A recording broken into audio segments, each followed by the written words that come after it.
Mwanamke anafaa kuvaa mavazi ya kujistiri, sio kuonyeshana kifua yako au mgongo yako, hapana. Au paja zako, hiyo inafaa ujistiri. Hiyo ni mali ya ule bwana atakayetoa mahali, ndiye anafaa kwenda kuona. Abatoi mahali. Ni makosa nyinyi wanaume ambao hamtaki kutoa mahali. Atulia nimalize. Kumbe watu, angalia hapa, karibia uone Biblia hapa, tumalize. Teremka. Mavazi ya kujistiri pamoja na adabu nzuri na moyo wa kiasi. Si kwa kusukwa nywele. Biblia inasema wanawake wasishuke nini? Ati wasishuke nywele, tunyoe. Sio eti imewekwa hapa. Ile kitu inatakana, ile Biblia inasema, inakuambia usishuke nywele hii ambazo mnaongeza.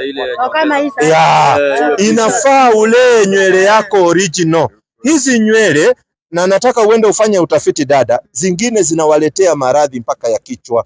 Nywele zingine wacha hizi mnaovaa, kuna zile ambao wanauza bei ghali sana, ni nywele ambao zimenyolewa maiti huko India, inakuwa preserve, alafu ndio inaletwa. Hasa kuna hii inatengenezwa na makongo, kuna ingine nayo inatengenezwa na vitu vingine. Unapata maplastic na mambo mengi. Hii ni plastic Sasa hii ndio ufai kuweka. Inafaa ubaki na original nywele yako ule, hata kama itakuja mpaka kwa mgongo. Hiyo ni yako original, Mungu alikupa. Lakini si ati kama unamkosoa Mungu unawekelea ingine ndio ukifanya hivi unasema nakaa mzungu, hapana. Biblia inakataa, hata katika Uislamu tumekatazwa. Hauwezi kuona mwanamke akibandika manywele ambao si yake original.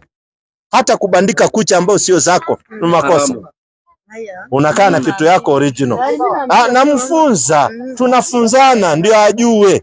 Nanipata vizuri So kuanzia leo inatakana uache hii, na pia inatakana urudi katika Uislamu. Kinachokuzuia sana kuwa Muislamu nini? Maana hapo ndio naona ungerudi tu kwa Uislamu usilimu. Tulirudi kwa Uislamu, mimi sijai kuwa Muislamu. Wewe ulitoka kwa Uislamu 30 Qur'ani. Kumbe hujui ulikuwa Muislamu. Wewe ulitolewa na wazazi, wewe labda haukujua. Watu wote unaona walikuwa ni Waislamu. Mungu ameleta dini moja 30 Qur'ani. Hii Qur'ani, unaikona Qur'ani, hii ndio Qur'ani. Hii ni Kiarabu original text na hii 30 hata kuna dada pale pia naye nasikia hapa ana maswali Hii 30 aya 30 Qur'ani inasema baada a'udhu billahi minash shaitani rajim bismillahir rahmanir rahim. Shangae sana. Hapo umetuacha nje. Usijale. Warudisha. Basi. Uelekeze uso wako, angalia hapa. Uelekeze uso wako katika dini iliyo sawa sawa. Ndilo umbile Mwenyezi Mungu alilowaumbia watu. Yani dini hii ya Kiislamu inafikiana barabara na